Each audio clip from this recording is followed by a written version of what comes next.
Buenas tardes a todos. En nombre de AmCham El Salvador y nuestra empresa miembro ACE Suiza, les damos la más cordial bienvenida a este webinar, en el cual brindaremos una actualización sobre la pandemia COVID-19, profundizando tanto en el tema de la prevención como en la vacunación. Para ello nos acompaña el doctor José Ernesto Navarro Marín, médico infectólogo, exdecano de la Facultad Médica de la Universidad de El Salvador, ex viceministro de Salud de El Salvador, médico oficial de funcionarios del Sistema de Naciones Unidas en El Salvador y médico asesor COVID-19, Delegación Unión Europea en El Salvador. Antes de iniciar con la ponencia, cedemos el espacio al ingeniero Enzo Bizarro, presidente ejecutivo de ACE Suiza, quien tiene unas palabras para ustedes. Pedimos que para respetar el orden de la ponencia mantengan sus micrófonos apagados y si desean hacer una pregunta las pueden realizar por medio del chat al final de la ponencia, ya que contaremos con un espacio para poder responderlas. Adelante, ingeniero, y bienvenidos. Muchas gracias y gusto de saludarlos. Doctor, muy buenas tardes y a todos quienes ya están conectados. En nombre de ACE Suiza, una empresa Sura, les doy la más cordial bienvenida a este espacio que tiene como objetivo actualizarnos sobre la pandemia generada por el COVID-19, así como también compartir información valiosa sobre la prevención y la vacunación. Después de casi un año y medio, el COVID no únicamente ha cambiado nuestras vidas, sino que continúa afectando a El Salvador y al mundo entero. Y lograr erradicarlo depende en gran medida de cada uno de nosotros, de la atención a las medidas de bioseguridad y ahora de la oportunidad que tenemos de vacunarnos, o al menos de tomar una decisión que sea consciente, que sea en función de información que sea fidedigna, que sea verídica. Y por eso también es que ahora tenemos al doctor Marín, el doctor Navarro Marín, uno de los médicos infectólogos más reconocidos de nuestro país y que también le ganó la batalla al COVID. Así que, doctor, de verdad que muchísimas gracias por aceptar la invitación y por estar compartiendo con nosotros su conocimiento. En línea con nuestra estrategia, entregar bienestar y desarrollo sostenible a las personas y a las empresas, buscamos compartir oportunamente los aspectos más importantes a considerar para la prevención y toma de decisiones sobre la vacunación, tomando en cuenta que el valor de la gestión de la compañía está en contribuir a reducir la incertidumbre que acompaña al ser humano frente a su presente y su futuro, que hoy se ve afectado por la pandemia del coronavirus. Sabemos que, además de transmitirse con facilidad, el COVID-19 puede causar complicaciones médicas graves y provocar en algunos casos la muerte. La vacuna nos proporciona defensas para que junto a nuestro sistema inmunológico nos ayude a reducir el riesgo de enfermarnos gravemente o desarrollar complicaciones, incluso llevarnos a la muerte. Con la vacunación de cada persona se corta la posible cadena de contagio, o al menos se minimiza. El doctor seguramente utilizará los términos correctos. De esta manera vamos a contribuir a la protección de quienes nos rodean, especialmente de aquellos que tienen mayor riesgo por sufrir enfermedades crónicas o tener complicaciones médicas graves. En este momento es momento de comprender desde la solidaridad la prioridad que tienen las poblaciones especiales por su vulnerabilidad. Cuidarnos es un acto de responsabilidad individual y colectiva. Cuidándonos a nosotros, cuidamos también a quienes nos rodean. La vacuna del COVID-19 protege contra la enfermedad, pero aún habiendo sido vacunados, el virus puede contraerse y ser transmitido a otras personas mientras esté activo en nuestro cuerpo. Por esto debemos mantener las medidas de protección personal, los tapabocas, el lavado continuo de manos, el distanciamiento físico en la medida de lo posible. No importa cuál vacuna sea aplicada. Estamos conscientes que ninguna vacuna ofrece una protección al 100%, pero sí sabemos que todas protegen de síntomas que llevan a una hospitalización, incluso a una unidad de cuidados intensivos. Derrumbemos los mitos. La vacunación sí es efectiva para protegernos de enfermedades. Por eso es importante contar con la información necesaria al momento de tomar una decisión. Vacúnate para una vida más saludable. Muchas gracias y les dejo a ustedes con el doctor Navarro.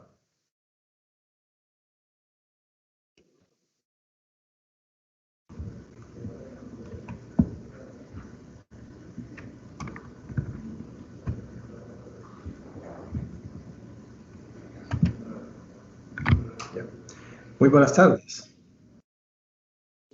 Buenas tardes, doctor. Muy buenas tardes. Ya me hizo el día usted cuando dijo que era de los conocidos aquí en el país como infectólogo, ¿no? Bueno, me encantó su introducción porque me da la pauta como para que yo pueda dirigirme en dos temas. Uno, hablar un poco sobre lo que es la pandemia que ha pasado en El Salvador, cómo se da la enfermedad, porque tenemos que recordarla. Creo que es bueno siempre un granito de arena constantemente estar diciendo, bueno, esto es lo que pasa, va a pasar, el virus no se ha ido, etcétera. Y finalmente hablar de las vacunas, pendiente pues que al final haya preguntas, lo que sea, por parte de la audiencia, en términos ya sea de administración de la vacuna, efectos, mitos, realidades, todo eso, pues estoy dispuesto a responder las preguntas que sean necesarias. Bueno, si empezamos ahorita, yo diría que, ¿por qué le hemos puesto a este título Actualización Pandemia COVID en El Salvador? Bueno, por varias razones. En primer lugar, esta pandemia nos vino a afectar desde el año pasado, en marzo del año pasado, cuando sabemos que prácticamente estaba en todo el mundo. Entonces yo, cuando hablé con la persona encargada, con el doctor Avilés, pensé que valía la pena hablar un poco antes de entrar en materia de lo que es el virus, qué es lo que produce, etcétera, para que tengamos el contexto mejor de qué es lo que esperamos nosotros. Entonces, vamos a ver diciendo lo primero.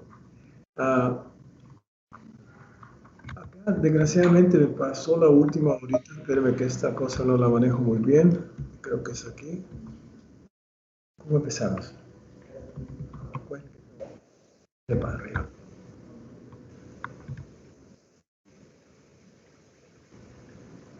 Bueno, ¿por qué estamos hablando al principio de esta situación?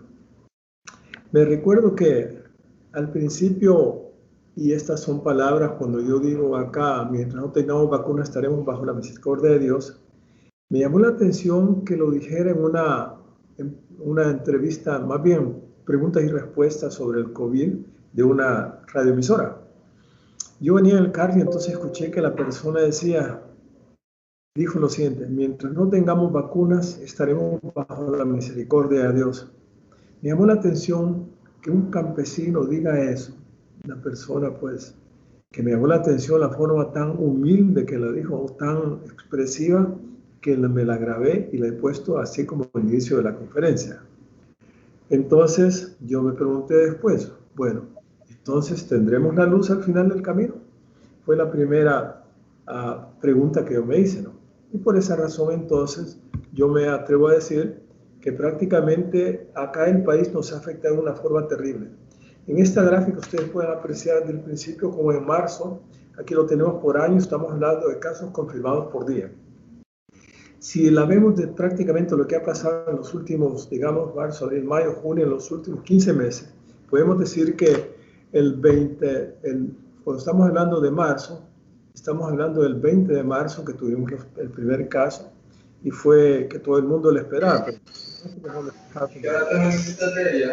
Preocupados realmente de lo que podría pasar con este virus, porque teníamos información internacional, mundial, pero no sabíamos qué tan real era la expresión de la enfermedad, tanto que muchas personas decían eso no existe, no, eso tal vez en otros países se ha creado un virus diferente, es como la influenza, es como el estado catarral, pero realmente nos dimos una sorpresa cuando vemos que empieza a crecer el número de casos y vemos que el virus es altamente contagioso y que se transmite de una persona a otra persona y que en ese momento, para empezar, no tenemos, aquí en nuestro país por lo menos en ese momento, no tenemos el armamentario suficiente como para poder hacer el diagnóstico.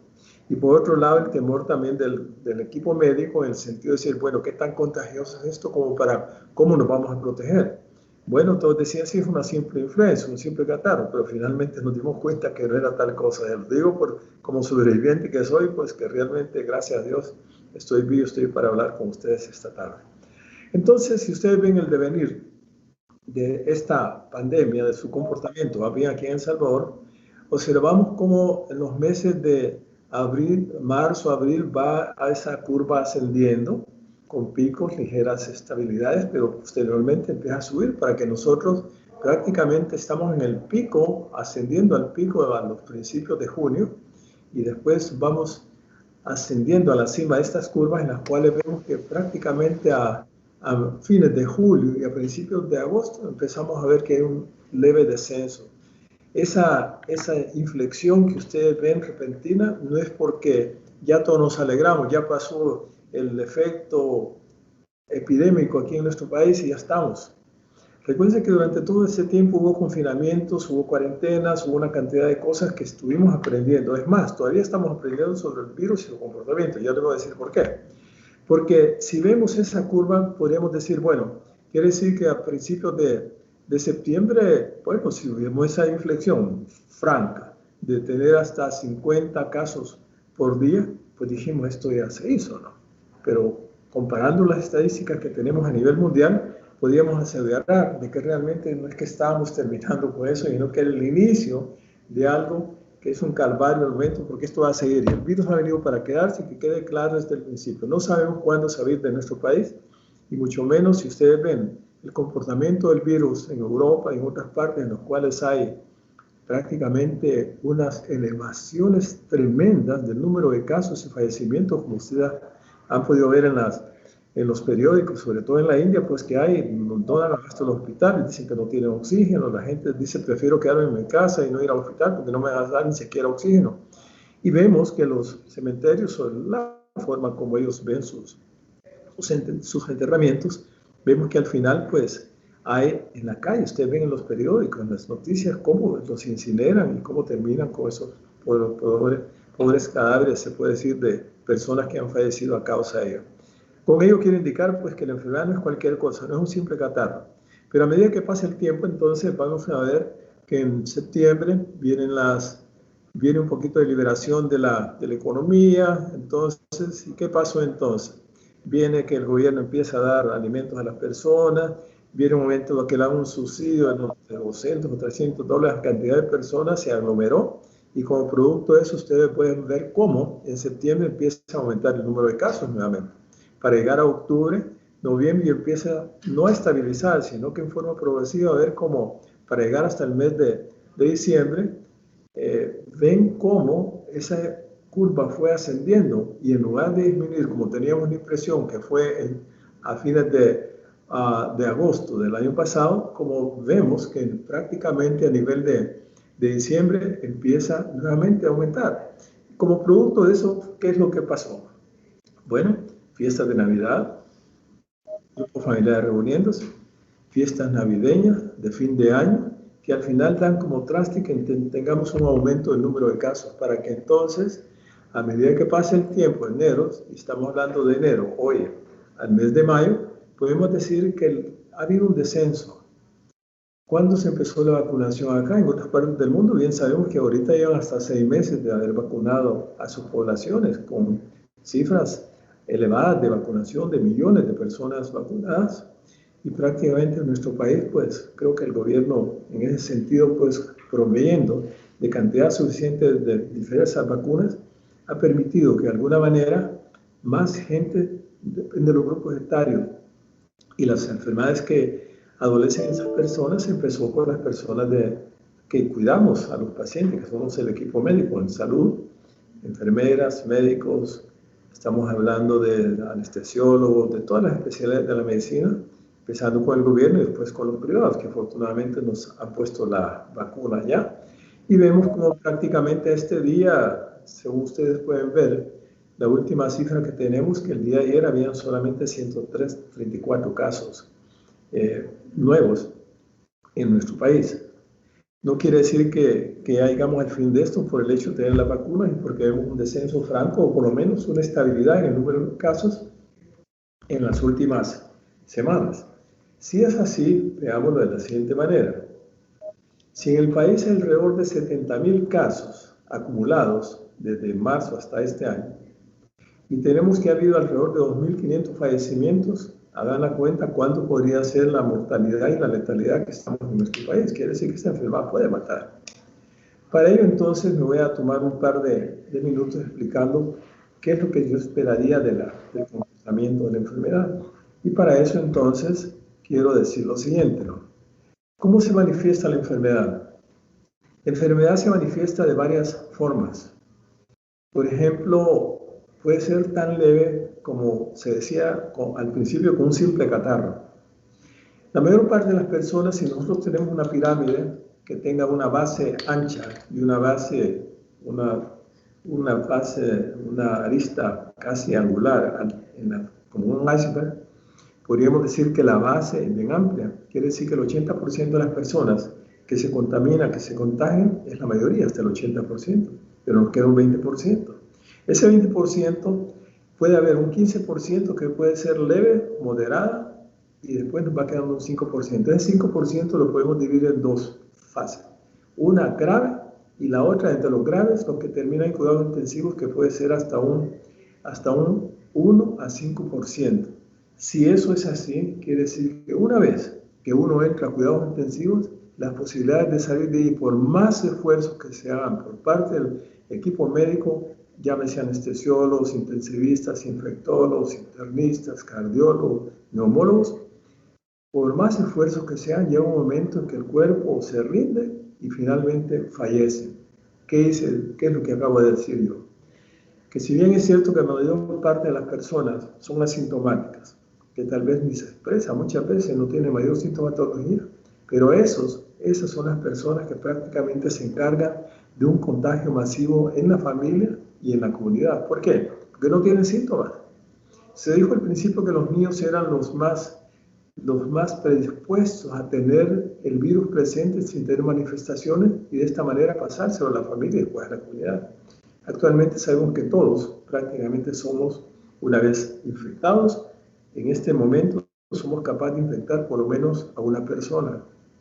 Se dijo, y eso se llama RO, el cual es la capacidad de contagio que tiene una persona para el grupo familiar o para las personas que conviven, ya sea en la oficina, en la industria, en el comercio, donde sea, y se dijo que en un momento dado podría ser hasta 5 por persona infectada.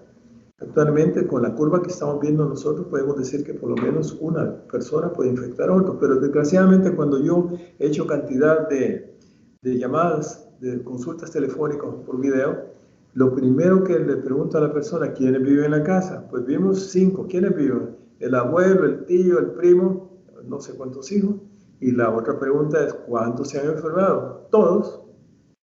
Entonces uno se queda pensando, quiere decir que cuando el gobierno da ciertas cifras y esos 70.000 acumulados hasta el momento, no es cierto.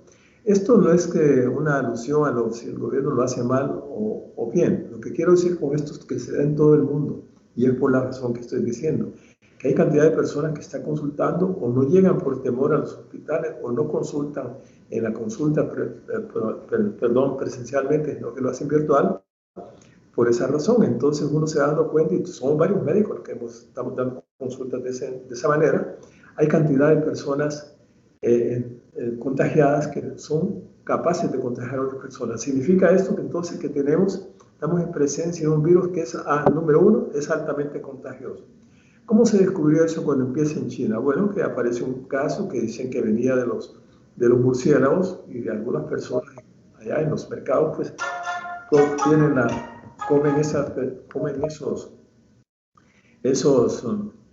esos animalitos, y de esta manera permite que entonces se iniciara la pandemia. Alguien dijo, no, esto es prácticamente un producto de ingeniería genética, es un virus que ha mutado, y de esta manera el virus fue genéticamente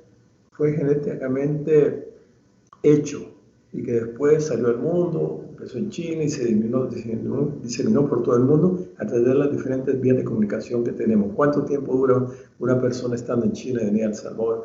¿Cuánto tiempo llegar a África? ¿Cuánto llega a Australia? Entonces, todas esas comunicaciones permitieron que en un momento nosotros tengamos el virus con nosotros desde marzo. Bien, si me van siguiendo, entonces el virus es altamente contagioso. ¿Cómo se contamina, cómo se contagia la persona?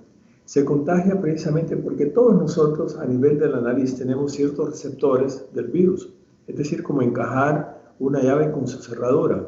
Digamos que la llave es el virus y la cerradura es nuestro cuerpo a nivel de ciertos receptores que tenemos a nivel de la nariz. Por esa razón se dice que el virus, además de ser altamente contagioso, la vía de transmisión principalmente es a través de la vía respiratoria. Si yo tengo el virus en mi garganta, en mi nariz, y yo estoy estornudando, estoy sonando, estoy tosiendo, y si yo no uso la mascarilla o no sé cómo ponerme el brazo para que esas secreciones mías me queden en el antebrazo, entonces quiere decir que es una fuente alta de contagio para otras personas que me rodean, en una oficina, en el comercio, donde sea. Si lo digo entonces que es altamente contagioso, ya dijimos la capacidad que tiene una persona de contaminar, de contagiar a otras personas, solo imagínense una persona que vaya en un bus urbano o rural, hacia el área rural o otras ciudades, solo imagínense que yendo 30, 40 personas, así como iban al principio, que hubo ciertas limitaciones para parar ese modo de transporte, que la vimos a palitos todos tratando de transportarnos nuestro trabajo.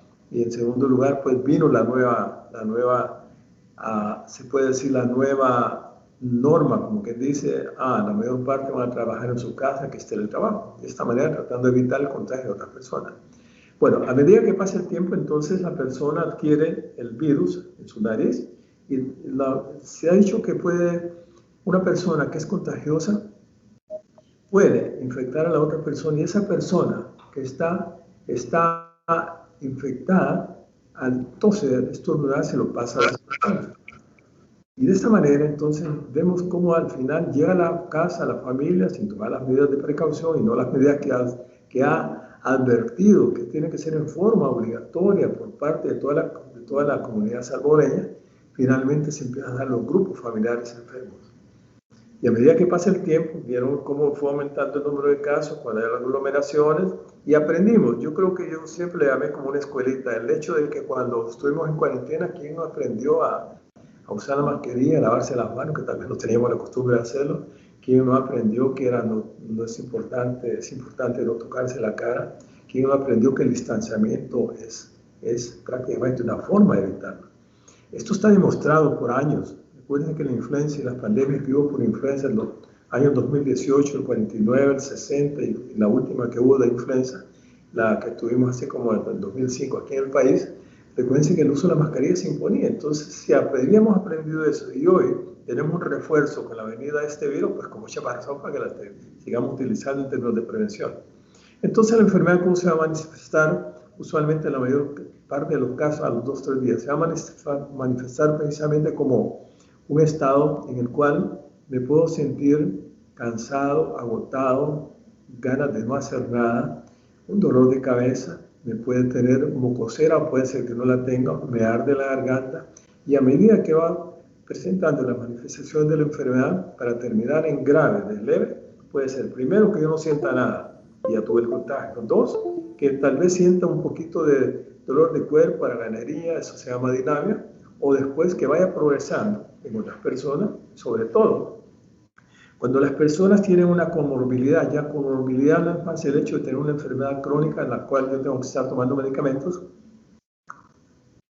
y esas personas, ya sean hipertensos, cardíacos, renales, hepáticos, o cualquier otra enfermedad, cáncer, VIH, SIDA, o cualquier otra enfermedad que tengan crónica, que necesitan tratamientos crónicos, esas personas son más susceptibles. Recuerden ustedes por qué se dio la gran mortalidad en los países europeos, porque la pirámide de grupos etarios de ellos hay más cantidad de personas mayores de 60, 78 años que por el hecho de tener comorbilidades que ya mencioné, en qué consisten, esas personas eran más susceptibles de tener complicaciones y morirse. La prueba está que desapareció una buena cantidad de personas mayores de los 60, 70, 80 años. Bien, como nuestra población es diferente, aquí la pirámide que nosotros tenemos en nuestras poblaciones es de base ancha inicialmente, donde tenemos una cantidad de jóvenes, y a medida que pasa esa pirámide va subiendo, pues tenemos, no comparado con Europa, una cantidad menor de personas mayores de los 60, 70 años. A menos de que últimamente con la tecnología puesta en marcha en la medicina, todos vivimos más que antes. Hace unos 40, 50 años las personas vivían 60, 65 años. En cambio, la esperanza de vida ahorita aquí en el país anda alrededor de los 75 años. Las mujeres viven, por cierto, más tiempo que los hombres. Bueno, dicho eso, entonces, asociado a las comorbilidades, las posibilidades de que las cuestiones que la enfermedad se complique, pues ya lo sabemos por qué. Ahora, si la persona se enferma y le voy a describir la enfermedad típica de una persona que va a ir a parar a cuidados intensivos. Primero, se siente mal y usualmente dicen, ¿dónde cree que usted se contagió? Es que estuve en una reunión y después de unos 2 días me empecé a sentir mal. Y resulta que cuando le hablan a los que estuvieron ahí, uno de ellos era contagioso y se le empezó a pasar a las otras personas. Esa persona que ahorita lleva 2-3 días, empieza a sentir alguna molestia. Recuerden que el periodo de incubación, que no es más que el periodo en que una persona tiene contacto con el virus hasta que desarrolla la enfermedad, eso se llama periodo de incubación. El periodo de incubación puede ser de 2-3 días hasta 5 días, pero puede ser tan largo como hasta 20 días. Por lo tanto, no es de confiarse que yo estoy en contacto con una persona que dijo que era positivo y decir bueno, ya pasaron 2 días, 3 días, no me ha pasado nada. Para decirles que en mi caso, mis síntomas se desarrollaron hasta 12 días después. Pero como todo buen médico, yo dije, bueno, esto no se me escapa, que lo más probable es que sea eso. Al final me hospitalicé por 13 días. Bueno, no les digo cuánto me salió, porque fue un hospital privado. Pero lo que quiero decir con esto es de que las manifestaciones de la enfermedad, si le voy a describir el caso grave, se empieza con temperatura alta, me duele la espalda baja, tengo mocosera, tengo congestión nasal, me duele la cabeza, se me quita el hambre, me siento adinámico completamente, no quiero hacer nada en el segundo o tercer día, y la persona no consulta, digamos en el tercer o cuarto día de la enfermedad, se va agravando. Ahorita todos prácticamente nos hemos acostumbrado a oír la palabra de oximetría, que no es más que el aparatito que se pone en el dedo para que uno sepa cuánto está oxigenando el tejido, nuestros tejidos. Pero al principio las personas no lo usaban. Entonces quiere decir que decían, si se cansa, si siente que le falta el aire, ¿cómo lo va a hacer? Bueno, que son una dos gracias, ¿no? Que me falte el aire, voy jadeando, pues es momento de irse al hospital. Hoy las personas han aprendido que con este aparatito puedes saber cuánto está saturando de oxígeno. Los normales al 91, 93, 94, 98, depende del sitio en que se encuentre, pero si una persona con la enfermedad grave tiene manifestaciones de tener 89, 85, es el momento que debería estar ya en el hospital. Entonces, si vamos hablando del progreso de la enfermedad, podemos decir temperatura alta, adinamia, dolor de cuerpo, se me quita el apetito, hay flatulencia, muchos gases, hay tendencia a la diarrea, dolor de la espalda baja y va progresando, me quita el apetito, no estoy comiendo, me deshidrato, la diarrea me deshidrata, va progresando 2-3 días y si no consulta, entonces esa persona puede terminar finalmente que me falte el aire y tengo que ir a parar al hospital. Y si voy a parar al hospital, bueno, al principio pues se decía que no habían camas suficientes, ahorita afortunadamente hay un hospital que tiene no sé cuántas camas para cuidados intensivos, para decirles que en este momentito prácticamente está abarrotado cuidados intensivos del Hospital de El Salvador. Bueno, entonces esa persona una vez en cuidados intensivos tiene la posibilidad de salir o no salir de ahí, no porque sea mala práctica, nada de eso, sino que el progreso de la enfermedad es tan serio que es un momentito que por más que hagamos, inclusive poniéndole mascarillas especiales que pasen 20, 15 litros por minuto de aire, inclusive 50 litros por minuto de aire, de oxígeno, más bien oxígeno, a mis pulmones no logro levantar ese oxígeno, entonces termino en intubación, que no es más que poner un tubo endotraqueal para que ayudarle con una, se conoce como ventilación mecánica, a través de la cual pues, yo le estoy proveyendo oxígeno, mientras con el cardiólogo y otros del equipo tratamos de, cada quien en su parte, tratar de sacar a esos pacientes adelante. Y finalmente, un porcentaje de estas personas fallecen. Como ustedes están viendo, las 2.500 fallecidos que llevamos al momento, de 70.000 acumulados casos en este momento. El tema es que cuando uno se enferma, no es que pasé la enfermedad aunque sea leve, moderada o grave, ya estoy bien, no es cierto eso.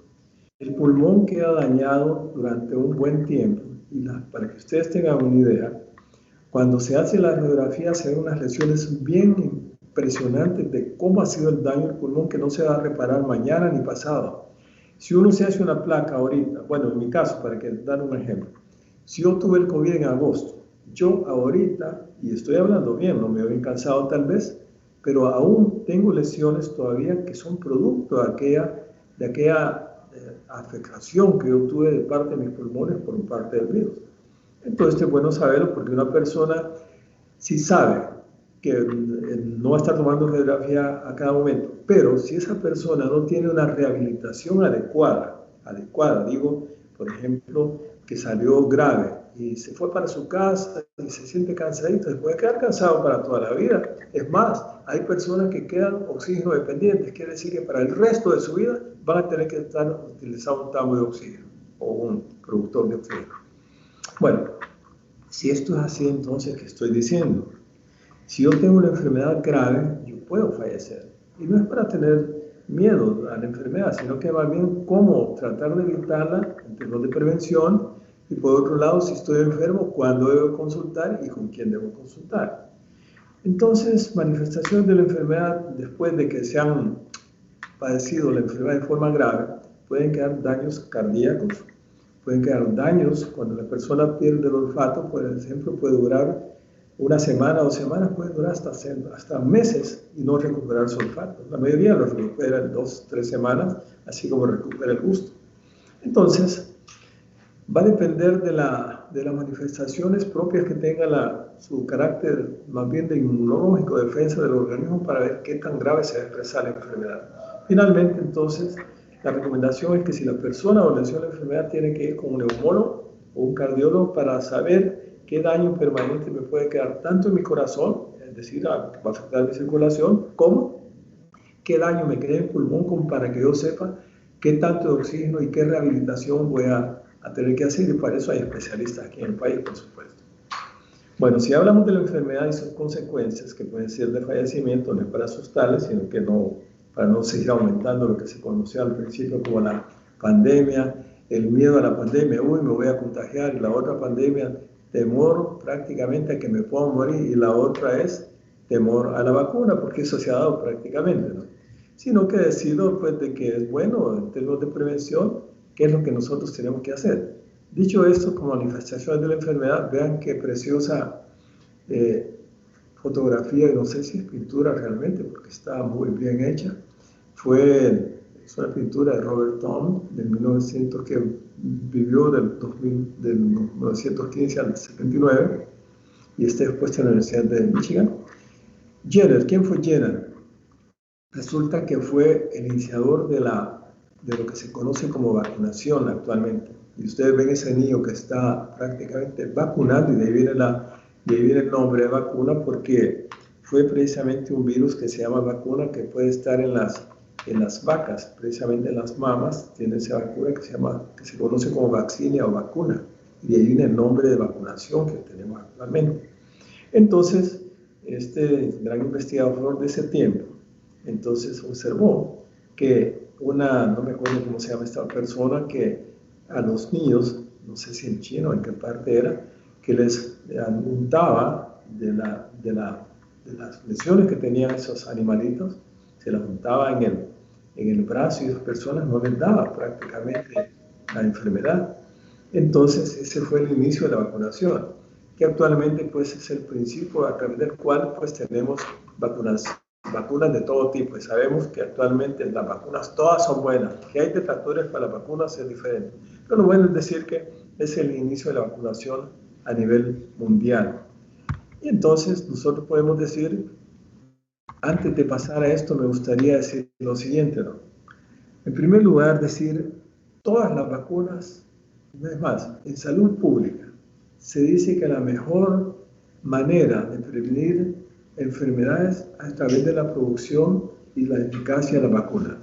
Y sabemos muy bien, por ejemplo, que aquí en nuestro país se ponen alrededor, en los niños sobre todo, alrededor de 14 vacunas. Eso se llama enfermedades inmunoprevenibles, es decir, que podemos evitar enfermedades infecciosas a través de la vacunación, y tenemos vacunas de tuberculosis, de la poliomielitis, de la rubiola, de la sarampión, de la parotiditis. Bueno, tenemos una cantidad de vacunas de la influenza, y actualmente tenemos la vacuna para la prevención del COVID, cuyo virus se conoce como SARS-CoV-2, porque existe el otro SARS-CoV-1.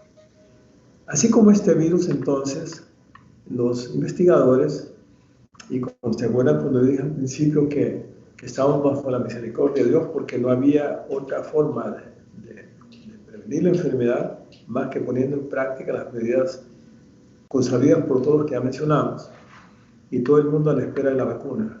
Se desarrolló de una forma estrepitosamente rápida y todo el mundo ha dicho que esas vacunas tal vez tienen efectos secundarios muy severos por el hecho que se desarrolló demasiado rápido en meses, cuando el desarrollo de una vacuna dura hasta años, porque para producir una vacuna se dan diferentes fases, la fase preclínica, la fase 1, 2 y 3. Todas las vacunas actualmente, todas las vacunas que vamos a ver posteriormente, que se producen actualmente y que se están utilizando para la prevención de la enfermedad, todas solamente tienen el permiso que se conoce como permiso provisional de emergencia. Son las autoridades locales de cada país son las que permiten que la vacuna entre al país. Pero tenemos, por ejemplo, entidades grandes como en otros países, como Anvisa en Brasil, tenemos la FDA en los Estados Unidos y tenemos la EMA, que es la de Europa, que son las potencias grandes donde estas instituciones son las que regulan la aprobación de una determinada vacuna y otros productos, medicamentos. Por supuesto, en este caso estoy hablando de vacunas. Y entonces se da la vacuna, se presenta con todos sus estudios, preclínica, fase 1, 2, 3 y 4. Pues dicho a grosso modo, ¿qué significa esa fase? Primero, las vacunas se prueban en animales. ¿Cuál es la respuesta? 2, vamos con la vacuna, con la fase 1, en la cual tratamos de ver la seguridad. ¿Qué tan seguro? ¿Qué me puede causar el contenido de esta vacuna cuando a mí me lo introduzcan por vía intramuscular o subcutánea? Y después vamos a la eficacia. La eficacia es saber si además de la seguridad que me está dando, que no me va a producir un efecto, que no me va a matar, sino que más bien va a ser suficiente la vacuna para estimular mi sistema inmunológico, yo no me enferme por la administración del contenido de esa vacuna. Entonces, una vez pasada esa fase, vamos a la segunda fase, que precisamente es para lo que se conoce como eficacia. Y en estos términos vamos a ver posteriormente en unas vacunas cómo es que se da esa eficacia.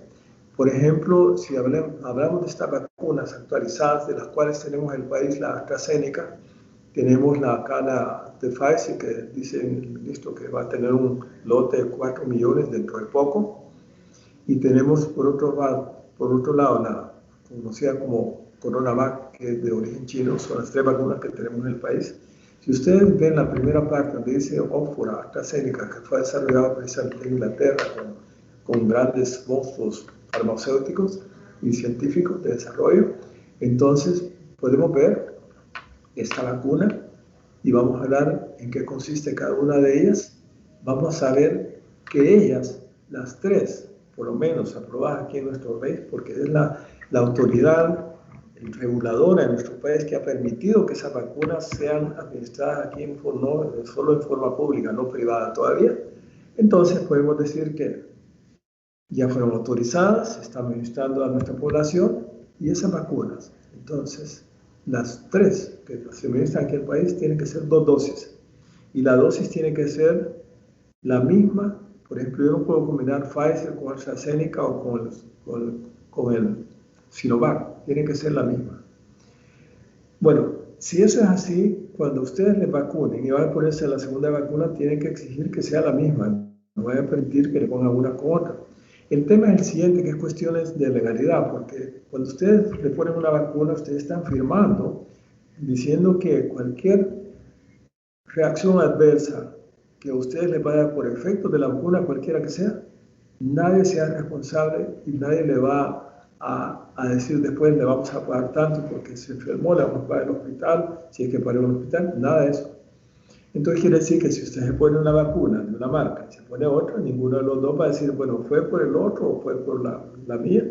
Entonces por esa razón, y no solamente por eso, sino que la cantidad de estímulo que están dando al sistema inmunológico en términos de eficiencia. Pueden ver que, por ejemplo, si hablamos de estas vacunas, podemos decir que todas andan alrededor del 95-94%, excepto la vacuna esta china, la Sinovac, la CoronaVac más bien, que esta vacuna se dice que está al 50%, pero hay que hacer la aclaración siguiente. La Organización Mundial de la Salud, que es el rector de salud a nivel mundial, del cual nosotros estamos adscritos, dijo, cuando les dijo a los científicos de las casas farmacéuticas, de los productores, les dijo, bueno, estaríamos contentos con solo que la vacuna pudiera proteger un 50%. Eso es lo que dijeron. Y resulta que viene Pfizer y dice que tiene una eficacia hasta un 95%. Y viene AstraZeneca y dice lo mismo. Y otras vacunas que no tenemos acá, como es la Moderna, anda al 90-94%. Y otra vacuna, como es la rusa, que es la Gamalaya, que se conoce como Sputnik, esa otra vacuna cubre hasta un 70-80%. Por lo tanto, si la Organización Mundial de la Salud dijo con 50% estamos tranquilos, qué bueno que tenemos otra vacuna aquí en el país, como la Pfizer, que va a venir dentro de un poco, y algunas personas ya recibieron su primera dosis, y la mayor parte recibimos AstraZeneca, y ahorita toda la población está recibiendo la de origen chino, pues qué bueno que las tenemos, porque al final la vacuna lo que va a hacer es lo siguiente, no me va a prevenir para que no me dé la enfermedad, pero sí se puede asegurar, no importa cuál sea, la que le pongan, la que le administren, por vía intramuscular, no importa, toda vez que tenga las 2 dosis, esa vacuna lo que está haciendo es estimulando su sistema inmunológico suficiente como para que si le da la enfermedad, la atenúe, es decir, que no le dé una forma grave, ni mucho menos vaya a parar al hospital, lo cual es una ventaja. Se dan cuenta ustedes al principio, cuando teníamos las vacunas, y actualmente, pues tal vez por haber un aumento del número de casos, se empiezan a llenar los hospitales nuevamente. Pero la ventaja es de que vacunándose, por lo menos no nos va a dar grave, o tal vez nos terminamos en el hospital. Si hablamos de los diferentes componentes que tiene la vacuna, es también importante, podemos decir que, por ejemplo, se lo voy a decir de una forma bien sencilla. Si hablamos de la AstraZeneca, y hablamos de otra que no tenemos aquí, que es la Johnson & Johnson, estas vacunas son preparadas a partir de un adenovirus de chimpancé. Que dice es un virus que produce estado catarral, conocido como adenovirus, y viene de los monos conocidos como presos, chimpancés más bien. Entonces, este virus se atenúa de forma tal que no sea capaz de producir la enfermedad, pero lo vamos a utilizar como vector. Cuando ustedes ven esta diapositiva donde que dice vacunas de vectores, lo que está diciendo es lo siguiente. Está diciendo que ese otro virus está siendo el vector, el transportador del pedacito de virus, del coronavirus, que no es infectante tampoco, y eso va a entrar a nuestro cuerpo para estimular mi sistema inmunológico, yo pueda producir anticuerpos y otras sustancias que se producen en el organismo cuando algo extraño le entra a su cuerpo. Para que me entiendan esto.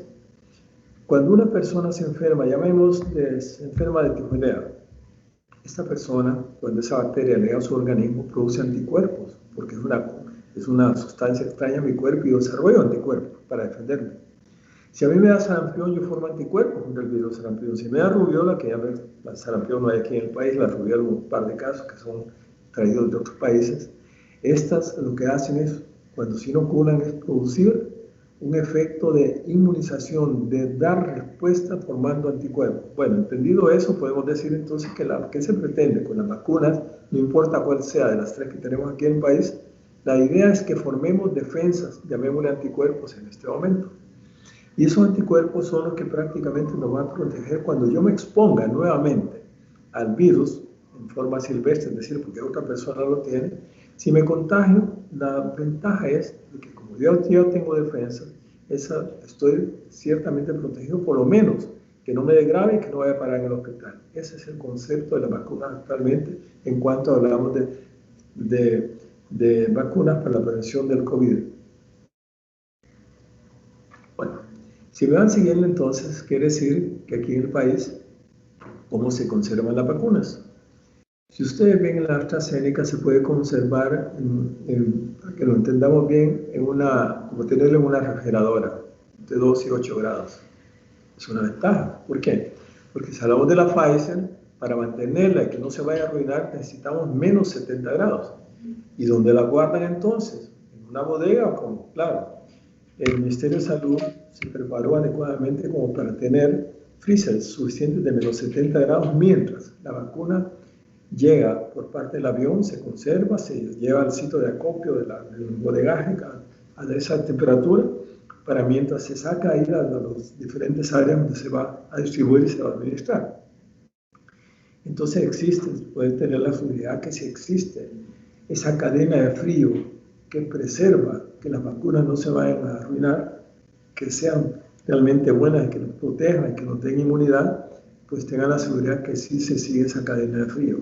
Esa cadena de frío empieza en el momento que se produjo, en el momento que viene en el avión, en el momento que llega al aeropuerto, en el momento que se transporta a los diferentes países y da en el país los sistemas de la cadena fría siguen hasta que llega al sitio de bodegaje, congeladores o refrigeradoras, depende de la vacuna que sea. Ya dijimos que Pfizer desciende a menos 70 grados y las otras, como estamos hablando por ejemplo, la CoronaVac, se puede mantener a nivel de temperatura de refrigeradora, al igual que la AstraZeneca, la cual prácticamente es una gran ventaja. ¿Qué es lo que llevan esta vacuna? Si hablamos de lo que tenemos aquí en nuestro país, para no hablar de las otras que hay en el mundo, hablemos de la que se conoce como se conoce como vacunas genéticas. Esa es la Pfizer. Consiste en esto en lo siguiente, creo que tengo una diapositiva donde podemos ver esto que ustedes saben.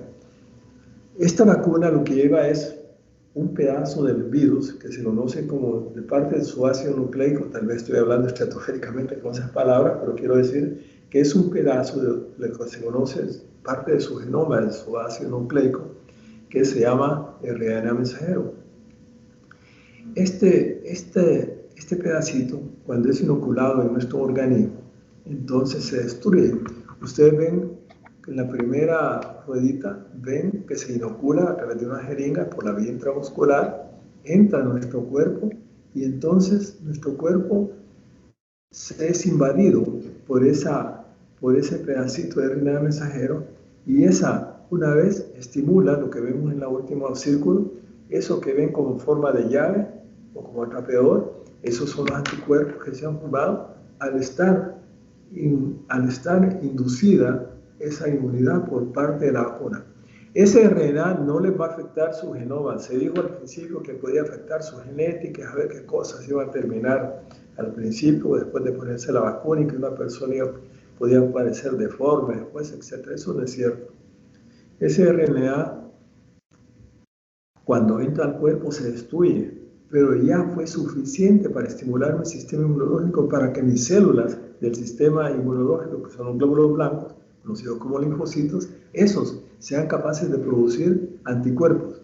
Una vez, esto es bien importante saberlo, hay lo que se conocen como células de memoria en nuestro organismo, y no estoy hablando del cerebro, estoy hablando de células de memoria inmunológica en la cual, una vez inoculado el contenido de la vacuna en mi organismo, me estimula mi sistema inmunológico para que en el momentito yo forme anticuerpos, pero me quedan unas células de memoria en mi cuerpo, para que cuando yo me exponga una semana, digamos, un mes después, un año después, 2 años después, yo tenga mi reserva, esas células de memoria, para que cuando yo me ponga en contacto con el SARS-CoV-2, entonces mi cuerpo va a responder inmediatamente con la formación de anticuerpos para defenderme. Ese es el mecanismo, no importa cuál vacuna, en este caso, porque estamos hablando de la genética. Pero si hablamos de otras vacunas, como por ejemplo hablamos de la AstraZeneca, que es un vector viral, ya les expliqué que prácticamente es un virus que viene de un mono, un adenovirus que usualmente produce estados catarrales, es atenuado, prácticamente no es infectante, simplemente sirve como para que dentro de esa partícula viral se incorpore un pedacito de la parte activa del virus SARS-CoV-2, que una vez inoculado en nuestro cuerpo, ese virus, coronavirus, se va a destruir y solo nos queda el pedacito de virus que no es el virus que me va a infectar, sino que me va a estimular mi sistema inmunológico. Y una semana, después de 2, 3 semanas, mi cuerpo empieza a producir anticuerpos ante ese estímulo. Y por esa razón se da una segunda dosis para que entonces mi cuerpo una vez empezó a formar anticuerpos, con ese refuerzo que yo le estoy dando, en el caso de AstraZeneca, hasta 3 meses después con la segunda vacuna, hace que mi cuerpo se estimule lo suficiente para que cuando yo me exponga meses después, un año después, al virus que circula en la población, yo produzca inmediatamente una respuesta de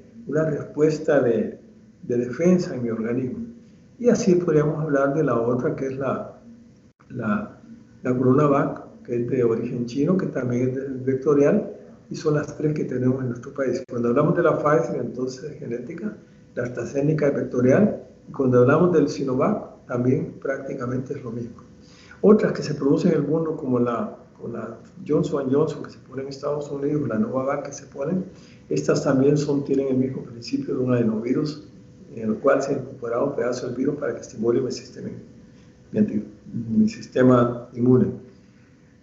Para ir un poquito más allá, decir lo siguiente: hay actualmente otras vacunas en desarrollo, unas que se dan por vía respiratoria, como en aerosoles, y hay otras inclusive que se están preparando para que sean por vía oral, es decir, una vez tomadas, también pueden producir mi sistema inmunológico me lo pueden activar para que no tenga defensa. Entonces hay una variedad, hay más de 100, 200 vacunas en progreso ahorita con el propósito igual de tratar de defendernos, pero con mecanismos diferentes de producción, y al final pues todos van a ser por vía intramuscular. Bueno, creo que eso sería en cuanto a lo que es vacunas en sí, en su contenido. Quedamos pues a preguntas en cuanto a los mitos que pudiera haber al respecto, pero quiero hacer mención a lo siguiente. Ustedes han oído actualmente que los métodos diagnósticos se llaman de PCR. Ese es prácticamente un mecanismo molecular a través del cual se logra detectar el virus. En mi garganta, en la parte posterior de mi garganta y en mis fosas nasales, se introduce un hisopo a través del cual se introduce después un medio que lleva anticuerpos contra esas partículas virales, para que entonces me dé una prueba positiva. Por ejemplo, si vemos en la primera donde dice PCR, IgM, IgG, ahí dice IgC, pero es IgG, la última. Estos IgM y IgG son anticuerpos que uno produce ante la presencia de un cuerpo extraño, llámese en este caso el contenido de una vacuna. En la PCR, que se conoce como RT-PCR SARS-CoV-2, cuando ven que dice PCR, eso es lo que significa, ese se detecta a través del hisopado que nos introduce en una fosa nasal y en la garganta, y nos dan la respuesta casi inmediata en un par de horas diciendo: usted tiene el virus en su fosa nasal y por lo tanto su diagnóstico es que usted tiene COVID. Entonces, si me hago la prueba de esas PCR y me hago los anticuerpos IgM y IgG, que para el IgM y IgG para detectarlo yo necesito una muestra de sangre. Si me salen todas negativas, yo no estoy enfermo. Pero veamos el siguiente caso. Si yo tengo una PCR positiva y tengo un anticuerpo, tanto de IgM como IgG, los tengo negativos, quiere decir que yo estoy en un periodo de ventana en el cual no he sido capaz, ante la enfermedad, ante la presencia del virus en mi cuerpo, no he sido capaz todavía de desarrollar esos anticuerpos IgM y IgG. Si yo tengo una prueba de PCR positiva y me sale una IgM positiva y la IgG me sale negativa, ¿qué significa? Que estoy desarrollando la enfermedad y que tengo la enfermedad en ese momentito y que no he desarrollado todavía los anticuerpos IgG. Esto es medio difícil, pero para que puedan entender esto, cuando le dicen, hazme la prueba de antígeno, cuando le digan antígenos es PCR, hazme la prueba de anticuerpos, está hablando de IgM, IgG, y estas dos últimas son a través de sangre, que le pueden dar un pinchón en el dedo, pueden sacarle sangre de una vez. Y la otra situación, si le sale una PCR positiva y le sale tanto la IgM como la IgG positiva, quiere decir que usted tiene la enfermedad declarada y su cuerpo está trabajando para defenderlo. Esos son anticuerpos, los dos últimos. Y la otra es que si le sale la proteína, la PCR positiva, y le sale una IgM, la IgM negativa, quiere decir que la enfermedad está pasando, porque la IgG va a ser la última en responder y me quedo entonces que tengo anticuerpos. Ahora, ¿cuánto tiempo pueden durar los anticuerpos en mi cuerpo después que yo he adolecido la enfermedad? Bueno, al principio se decía que eran 3 meses. Después se alargó 6 meses. Y el último artículo que leí el día de anoche me dice que puede, en estudios pequeños todavía, que no son grandes casuísticas, dice que puede durar esa inmunidad producida por haber adolecido la enfermedad, ya sea leve, moderada o grave, me puede durar hasta 1 año. Si ustedes me preguntan, bueno, entonces si a mí me vacunan, ¿cuánto tiempo me va a durar esa inmunidad? Bueno, número 1, se pone la primera vacuna, después de eso se ha formado una cantidad de anticuerpos, pero no suficiente para defenderme. Entonces necesito una segunda vacuna que se va a dar al mes. Estamos hablando de Pfizer, estamos hablando de la Sinovac, estamos hablando de 1 mes, y prácticamente hablamos de la Pfizer, de la AstraZeneca, que se puede dar hasta 3 meses después. Esa segunda dosis me va a servir para que yo tenga un buen fortalecimiento y tenga una mayor protección para que yo no vaya a terminar en el hospital. Entonces, significa entonces que cuando a ustedes les digan, le vamos a hacer antígeno, el de antígeno está hablando de una prueba rápida que vale como 30, 40 dólares en un laboratorio, versus hacerse la otra, que es más específica, que es de origen molecular, estamos hablando que vale 150, 160 dólares. Ambas funcionan, tanto que las compañías de aviación están permitiendo cualquiera de las dos para viajar. Si ustedes le dicen, bueno, le vamos a hacer anticuerpos, no se confundan, no le están detectando, si viene el virus, le están detectando cuántos anticuerpos usted tiene en ese momento, ya sea por efecto de la enfermedad o porque lo vacunaron. ¿Cuánto tiempo va a durar esa inmunidad de esos anticuerpos? Cuando me han vacunado no lo sabemos. ¿Por qué no lo sabemos? Porque precisamente la vacunación empezó en diciembre, enero, en algunos países. Quiere decir que cuando haya pasado 1 año vamos a decir, tenemos anticuerpos por efecto de la vacuna. Van a pasar 2 años, todavía tenemos anticuerpos para protecciones. Y después puede ser 3 años. Tanto que los científicos están trabajando ahorita para pensar si esta vacuna en un futuro no va a tener que tener un refuerzo más de una tercera dosis. Bueno, eso sería en cuanto a esto. Yo creo que me he extendido demasiado en ese sentido y tal vez valía la pena, volviendo a Jenner, que fue prácticamente el originador de la vacuna y porque se conoce como el sistema de prevención de enfermedades, como que se llaman inmunoprevenibles, sea a través de la vacunación y que las vacunas son buenas. Si bien es cierto que hay detractores de las vacunas que dicen que en Europa hay muchos países en los cuales dicen no, eso no sirve para nada, etcétera, etcétera, pues no les crean, porque realmente aquí en nuestro país, ¿por qué no tenemos poliomielitis? Porque se vacunó a la mayor parte de la población. ¿Por qué no tenemos sarampión? Porque hay un plan prácticamente que todo niño que nace se le pone por lo menos 5 vacunas a los 3, 4, 6 meses y después al año un refuerzo y a los 5 años otro refuerzo. Por eso no tenemos enfermedades. Es decir, que las vacunas funcionan. Por lo tanto, si finalmente nosotros estamos hablando de la eficiencia, ya dijimos que no importa qué porcentaje me está dando, como lo podemos ver en esta diapositiva, que hablamos de la Pfizer, que dice que da un 95% de eficacia, que la otra de la Moderna, que no la tenemos, da un 94%, que la Gamalaya, que es la Sputnik, que es la rusa, da un 91%, que la Novavax, que es otra gringa, da un 89%, que la Oxford AstraZeneca solo da 82%, y que en el descenso tenemos que la Sinopharm, que es una china también, da un 79%, versus la Coronavac, que es la que se está poniendo aquí en el país, da un 50%. Ese 50%, según las estadísticas actualmente, puede dar hasta un 60-70% de eficacia. Significa eso al final, no importa la cual administre, no importa. Lo importante es que tengan las 2 dosis porque va a estimular su sistema inmunológico para que cuando usted se exponga al virus, el virus, si le va a producir la enfermedad, no se agrave y no vaya a parar al hospital. Eso creo que es bien importante mencionarlo. Por una parte, creo que me faltó una. Y al final, pues yo puse esto que no sé por qué no aparece. Bueno.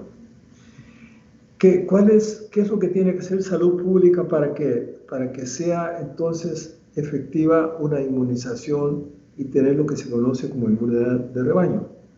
Inmunidad de rebaño no es más que aquella que cuando la población ya ha sufrido la enfermedad un 70-80% o ha sido vacunado adecuadamente con sus dos dosis de vacuna, cuando se logra conseguir un 70% menos, pero si conseguimos un 80% de esas personas que fueron vacunadas o que les dio la enfermedad, podemos decir que el resto de personas son susceptibles a valerse la enfermedad, llámese 20 o 30% susceptibles.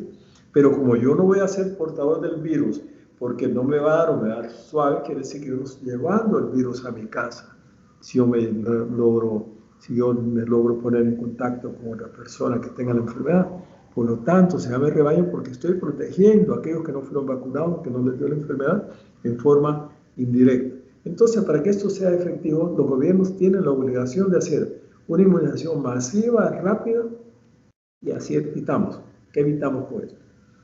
Que haya menos contagios, que haya menos hospitalizaciones y que tengamos menos pacientes en las UCI y menos fallecimientos. Creo que ese es el mensaje que finalmente se da sobre eso.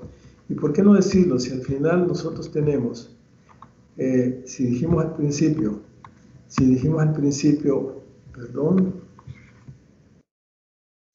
estamos dispuestos, al principio dijimos, veremos la luz al final del túnel. Entonces la pregunta que uno se hace, bueno, si ya lo tenemos, si lo que estamos esperando era la vacuna, además de las medidas de prevención que aunque los vacunen, ustedes tienen que seguir con las medidas de protección dichas anteriormente, pero si nos vacunan vamos a estar mejor protegidos y no esperar que nos dé la enfermedad que nos puede llevar a un fallecimiento. Entonces, finalmente, si ya tenemos la vacuna, entonces la pregunta que yo hago para todos los que hemos escuchado ahorita, ¿estamos dispuestos a vacunarnos? La respuesta es sí. Hay beneficios versus resolver la enfermedad y que yo pueda morir precisamente por la causa. Bien, con esto termino mi exposición. Tal vez me alargué un poquito, pero creo que valía la pena abordarlo de esta manera. Muchas gracias. Muchísimas gracias, doctor José Ernesto Navarro Marín, por tan excelente ponencia que sin duda pues, es un tema de suma importancia actualmente. Vamos a abrir un espacio para preguntas y respuestas. Las pueden escribir en el chat y voy a iniciar con algunas que ya nos colocaron por ahí. La primera es, ¿a los cuántos días del contagio se puede decir que el paciente superó la enfermedad? Bueno, si la persona se enfermó y logra, si es una fase asintomática en el 80% de las personas, podemos decir que esa enfermedad se puede dar curada después de haber no prestado los síntomas, pero sabemos que tuvo un contacto, podemos decir que 15 días después. Si la enfermedad le dio a la persona y pasó, inclusive, digamos que llegó a hospitalización o a cuidados intensivos, podemos decir que puede pasar hasta en cuarentena en su casa después, por lo menos 15 días para asegurarnos que no va a infectar a nadie más. Usualmente, las personas cuando se les da el alta en los pacientes que nosotros vemos hospitalizados, se les dice, vale, quédese en su casa por lo menos 15 días, siempre usando la mascarilla. Y si nosotros le repetimos esa prueba al momento del hospital, lo más probable es que le salga positiva, depende de los días que estuvo en el hospital. Pero finalmente, si yo le hago la prueba a una persona que adoleció la enfermedad, digamos que le dieron el alta hace 15 días, y yo le hago la prueba hoy, le va a salir negativa, por lo tanto ya no es contagioso. La segunda pregunta dice, si mi control médico por diabetes es con médico privado, ¿puedo aplicar a la vacunación? No tengo la edad de 50 años. Bueno, actualmente el gobierno se impuso un plan de trabajo en el cual fue precisamente en primer lugar con el equipo médico. Después pasó con las tropas, con los bomberos y actualmente pues empezó con las personas de mayor edad con comorbilidades mayores de 60, 70 años, para que actualmente ya han dicho que se pueden vacunar las personas que andan de los 50 años. Así como esto va a llegar un momento que va a decir, bueno, toda la población con esa venida de esos 4 millones, que sería para 2 millones de personas, que son 2 dosis, lo más probable es que abran la puerta como para decir, hoy se pueden vacunar todos. Esto es bien importante decirlo porque la vacuna solo se puede dar, por ejemplo, no se puede dar a menores de 18 años. Hay estudios actualmente. Y por cierto, en Canadá, si no me equivoco, leí otro artículo en el cual se hizo una pequeña encuesta a través de la cual se logró iniciar vacunaciones en menores de entre los 12 y los 15 años. Pero eso está todavía como para que se generalice, quién sabe cuándo va a ser, pero ya es una un conocimiento que debemos tener que va a llegar un momentito que se va a poder vacunar a los adolescentes y posiblemente a los niños con seguridad. Y si hablamos de embarazadas, podemos decir que hay otro estudio actualmente. Recuerden que todos los estudios, los ensayos de la fase 1, 2, 3 que mencionamos para producir una vacuna, no se incluyeron nunca a embarazadas, porque no sabíamos el efecto teratogénico, es decir, qué daño le podía dar al feto, al producto, y por esa razón no se hizo. Actualmente hay estudios y hay un país que no recuerdo cuál es, no sé si es Canadá, en el cual se empezó ya a grupos voluntarios de embarazadas, en las cuales pues se les está vacunando. Pero eso en nuestro país no creo que va a suceder dentro de poco, saber hasta cuándo. Nos consultan si los asintomáticos no deberían tener secuelas. Bueno, es excelente. No, usualmente no los tienen.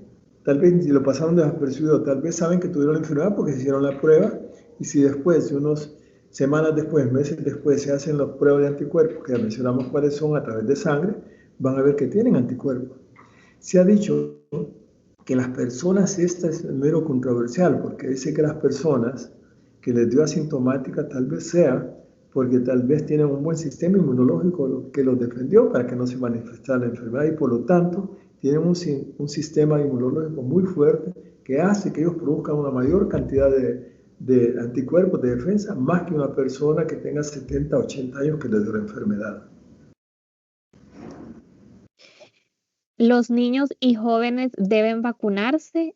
¿Qué sucede con la nueva cepa de coronavirus que está en la India? ¿Estaríamos cubiertos con estas vacunas? Bueno, para empezar, los niños no se están vacunando, solo es para 18 años para arriba. Y todas las demás poblaciones que en su momento será el gobierno el que diga cuando va a vacunar a todas las personas mayores de 18 años. ¿Cuál es la otra parte de esa pregunta? Bueno, hay cepas que se conocen como variantes o mutantes, que es el mismo coronavirus, el SARS-CoV-2, que ha sufrido una alteración en su sistema, en su genoma, es decir, en su ácido nucleico, y esa alteración es suficiente para que se le conozca como mutación o variante. Hay varias, está una que es africana, está una brasileña, está una californiana y hay una británica. Y actualmente hay más mutantes que están afectándolos y la pregunta es si las vacunas protegen. Hay estudios que dicen que como todas las vacunas van dirigidas, se recuerdan cómo es el virus, que tiene una forma de corona, esas espículas que salen como espinitas en la superficie del coronavirus, esas todas, como es el sitio que permite que una vez llegue a mi cuerpo, como una llave con su cerradura, como dije al principio, me logre infectar, todas las vacunas van dirigidas precisamente a esa área. Entonces quiere decir que si hay una mutación a nivel de esa pequeña espícula, entonces lo más probable es que sí me proteja. Pero hay estudios ahorita que dicen que no, otros dicen que sí. Aparentemente como que sí todas las vacunas van a proteger para eso. Aquí en nuestro país, afortunadamente, no se ha detectado alguna variante o mutante al principio. Afortunadamente tenemos en la Universidad de El Salvador, y yo los felicito a la Universidad de El Salvador, a nivel del Departamento de Microbiología y Virología, porque precisamente consiguieron un secuenciador de ácido nucleico. Eso significa que son capaces ahorita ellos en ese sitio de detectar si nosotros tenemos actualmente cepas mutantes en nuestro país. Ahorita no los han detectado. ¿Cuánto durará la inmunidad de la vacuna? No lo sabemos. Actualmente le puedo decir que si la vacuna se empezó a poner, digamos, en enero o febrero, pues sabemos que da inmunidad hasta este momento, 4 o 5 meses después. Pero no sabemos realmente, a medida que pase el tiempo, vamos a lograr determinar si duró 1 año, 2 años, y posteriormente cuánto tiempo puede durar, el tiempo nos lo va a decir. Y en ese interín, los investigadores están haciendo estudios para saber si en un momento dado vamos a tener una vacuna nueva que necesitamos un refuerzo de esa vacuna actualmente ahorita que estamos administrando o una vacuna especial que vaya directamente, además del coronavirus actual, contra las mutantes o variantes. Bueno, muchísimas gracias, doctor. Por cuestiones de tiempo nos vamos a quedar hasta aquí con las preguntas. Agradecemos nuevamente en nombre de AmCham El Salvador por esta ponencia y también agradecemos a nuestra empresa miembro ACE Suiza por siempre estar dispuestos a hacer en alianza con nosotros este tipo de eventos tan importantes. Los invitamos a que sigan pendientes de nuestros próximos eventos y muchísimas gracias nuevamente, doctor. La última recomendación sería, si adolece la enfermedad en cualquier manifestación que tenga, siempre se deben de vacunar. Si les pusieron plasma convaleciente, deben esperar un poquito más de tiempo. Si ustedes les dio la enfermedad, se pueden vacunar alrededor de unas 6, 8 semanas después se pueden vacunar. Si les pusieron plasma convaleciente por el hecho de tener anticuerpos que eran de otra persona que se los administraron a través de una transfusión, esas personas tienen que esperar que esos anticuerpos que le administraron en forma pasiva desaparezcan como para que se pueda vacunar, y eso puede ser hasta 3 meses después.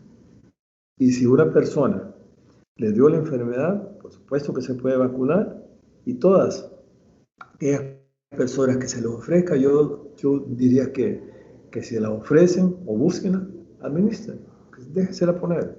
Que si bien es cierto, hay mitos, tabúes sobre eso, creo que con esta charla tal vez diseminado. Dios. Bueno, muchas gracias, les dejo por la atención. Gracias, buenas tardes.